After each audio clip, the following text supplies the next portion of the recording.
teman-teman, apa kabar nih? Semoga kalian dalam keadaan sehat selalu dan juga semoga rezeki kita semua semakin dilancarkan oleh Allah Subhanahu wa taala. Amin ya teman-teman. Nah, jadi aku akan melanjutkan lagi cerita novel yang berjudul Istri Rahasia. Episode 8 ya teman-teman. Tetapi sebelum kita ke cerita novelnya nih, alangkah baiknya bagi kalian yang baru berkunjung di channel Fitriani Aurelia, tekan dulu tombol subscribe-nya dan nyalain lagi lonceng notifikasinya agar kalian tidak ketinggalan seputaran cerita novel terbaru dari channel aku. Oke, langsung saja kita ke cerita novelnya. Mari kita menikah. Kita laksanakan keinginan kakek, karena ini mungkin permintaan terakhirnya. Devan menatap Asha lekat. Asha terperanjat mendengar perkataan Devan, direkturnya. Tapi Pak, Asha melepaskan pegangan tangan Devan. Kakek ingin kita menikah, jawab Devan masih menatap Asha. Asha memalingkan wajahnya, merasa tidak nyaman dengan tatapan direkturnya. Tapi Asha terlihat bingung untuk menjawab. Yana dan suaminya yang melihat seakan mengerti dengan situasi yang terjadi. Asha melaksanakan keinginan terakhir kakek karena tidak ada yang akan melindungi kamu dari para rentenir itu sepeninggalan kakek. Asha seakan tersentak mendengar perkataan Yana. Air matanya kembali mengalir dengan deras mengingat jika kakek benar-benar akan pergi meninggalkannya. Dan bagaimana dengan dirinya yang harus menghadapi para rentenir itu seorang diri. Asha melihat Devan. Tiba-tiba keluarga pasien, Asha dan lainnya segera menyerbu. Perawat yang memanggil. Pasien ini ingin berbicara dengan cucunya dan Anda. Perawat menunjuk Devan. Perawat meminta Asha dan Devan mengikutinya. Pasien sudah sadar, namun kondisi pasien masih belum stabil dan masih dalam masa krisis. Kami akan terus memantaunya. Seharusnya pasien beristirahat, tapi beliau memaksa ingin berbicara dengan kalian berdua. Saya akan izinkan, tapi sebentar saja, ucap salah seorang dokter. Sesampainya mereka di dalam ruangan, selanjutnya semua dokter meninggalkan ruangan itu. Hanya tersisa 2 orang perawat yang terus berjaga. Kakek, Asha menghampiri kakeknya. Kakek melihat Devan di belakang Asha. Kakek, ingin kalian berdua menikah. Kakek terbata-bata. Aku akan menikahi Asha, kek, jawab Devan dengan cepat. Benarkah? Kakek senang mendengarnya. Kakek berusaha tersenyum dengan napas tersengkal-sengkal. Kalau begitu, menikahlah sekarang juga. Kakek ingin menjadi walinya. Kakek lanjut Asha. Baiklah kek, tunggu sebentar. Saya akan menyiapkan semuanya. Devan beranjak pergi dengan tergesa-gesa. Devan laki-laki yang baik. Dia akan menjaga kamu sepeninggalan kakek. Asha hanya bisa mengangguk sambil berusaha menahan tangisnya. Ibumu. Sudah kek, jangan membicarakan ibu. Kakek mengangguk dan rentenir itu. Kakek, kalau aku menikah dengan teman kakek itu, Rentenir itu tidak bisa menggangguku. Kakek tersenyum. Karena itulah kakek ingin kalian menikah secepatnya. Sekarang juga. Tak lama, Devan masuk dalam beberapa orang. Ada Yana dan Firman juga. Ada seorang bapak tua berpakaian seperti seorang ustadz. Kedatangan mereka juga diiringi oleh beberapa dokter. Rupanya Devan turut memanggil mereka untuk menjadi saksi pernikahannya.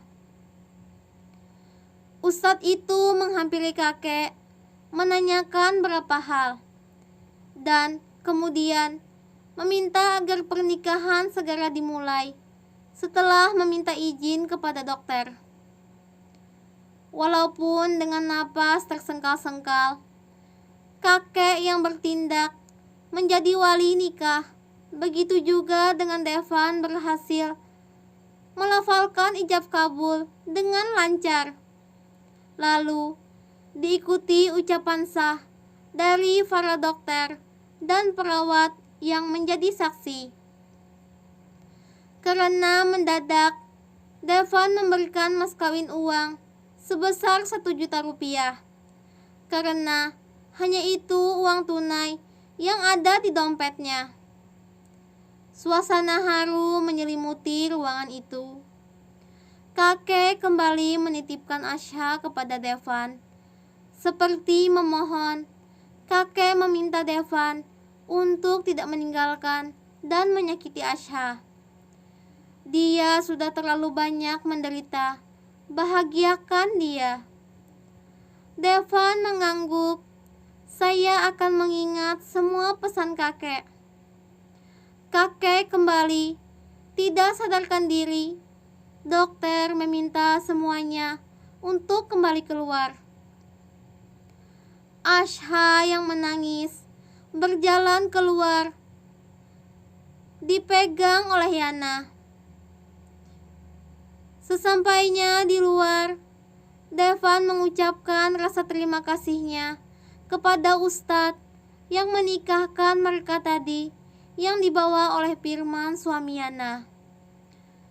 Untung saja ketika Devan memintanya untuk mencari orang yang bisa menikahkan, Firman segera berlari ke masjid di samping rumah sakit itu.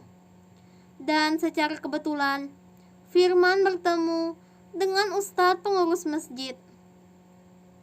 Asha kembali menangis sambil duduk.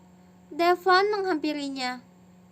Mereka duduk saling berdampingan, tapi sibuk dengan pikiran masing-masing. Apa yang sudah Bapak lakukan? Kenapa Bapak mau menikahi saya? Tanya Asha, terisak sambil menunduk. Devan melihat Asha.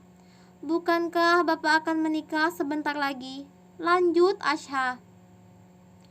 Jangan berpikir hal lain. Sekarang yang terpenting adalah kakek. Asha terdiam mendengar jawaban Devan. Tiba-tiba, ponsel Asha berdering. Asha membuka tasnya, mengambil ponsel di dalamnya. Nandu, ucap Asha sembari melihat Devan.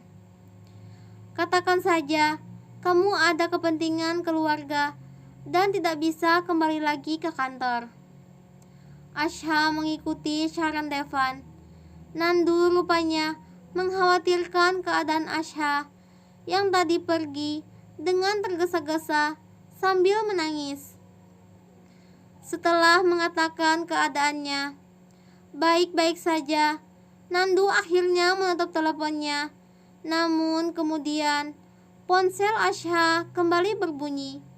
Kali ini dia mendapat panggilan dari Della. Asha berdiri untuk menjawab panggilan Della. Sama halnya dengan Nandu, Della dan semua temannya rupanya juga mengkhawatirkan keadaan Asha. Devan melihat Asha yang sedang berbicara lewat telepon dari kejauhan. Rasanya seperti mimpi. Dalam sekejap saja, wanita yang bekerja sebagai sekretarisnya itu kini telah menjadi istrinya. Setelah ini, apa yang akan dilakukan masih belum terpikirkan. Bagaimana dengan pertunangan dirinya dan Angel dan rencana pernikahan yang sudah disusun oleh kedua keluarganya. Sebenarnya, Devan tidak sempat memikirkan itu ketika dia memutuskan untuk menikahi Asha. Dia hanya memikirkan kakek, permintaan kakek, dan keinginan terakhirnya. Ketika Asha baru saja menutup teleponnya, dia terkesiap melihat beberapa orang yang datang menghampirinya, seorang laki-laki dengan 2 orang pengawal di belakangnya. Rupanya, rentenir itu mengetahui keadaan kakek dan juga mengetahui bahwa ibu Asha telah kabur dengan membawa semua uang. Bos Marvin, ucap Firman. Yana mendekati suaminya ketakutan. Martin menghampiri Asha yang berdiri mematung menyambut kedatangannya. Saya dengar keadaan kakek tidak sedang baik. Bagaimana keadaannya?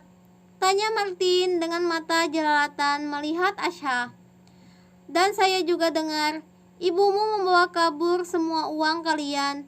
Lanjut Martin, disertai gelak tawa dan diikuti oleh 2 orang di belakangnya. Asha masih berdiri, mematung, melihat Martin dengan tatapan penuh kebencian. Jadi, bagaimana kamu akan membayar semua hutang keluargamu? Martin masih dengan tertawa. Kecuali dengan kamu bersedia menikah denganku, aku akan jauhi istriku. Devan berjalan menghampiri Asha, menarik tangannya perlahan dan menghadang Martin. Kini mereka saling berhadapan. Martin yang kaget menghentikan keningnya. Siapa kamu, Martin? Mengangkat wajahnya, bertanya dengan angkuh. Saya suami Asha. Depan sama sekali tak gentar. Martin tertawa terbahak-bahak. Suami, kalian mencoba membodohiku? Tanya Martin lagi, masih dengan tertawa. Apa urusanmu dengan kakek dan juga Asha? Devan tak mempedulikan perkataan Martin. Itu urusan aku dan wanita ini. Kamu tidak berhak mengetahuinya. Martin mulai tersulut emosi. Sudah kubilang dia istriku sekarang. Kami baru saja menikah. Kakek sendiri yang menikahkan kami. Martin terdiam, melihat Yana dan Firman. Apa itu benar? Yana dan Firman serentak mengangguk. Martin terlihat sangat kecewa melihat Asha, wanita yang dikaguminya, telah menikah dengan orang lain. Namun tiba-tiba dia tersenyum sinis. Baiklah, kalau kamu suaminya, saya minta kamu bayar semua hutang-hutangnya. Baiklah, saya akan membayarnya. Berapa hutangnya? Apa kamu sanggup? Hutangnya tidak sedikit. Martin tersenyum meledek. Tidak, jangan. Asha menarik lengan Devan. Anda tidak perlu ikut campur masalah hutang piutang ini. Asha melihat Devan. Saya yang akan membayar semua hutang keluarga saya. Asha melihat Martin. Martin kembali tergelak. Tapi saya minta waktu lagi. Asha terdengar memohon.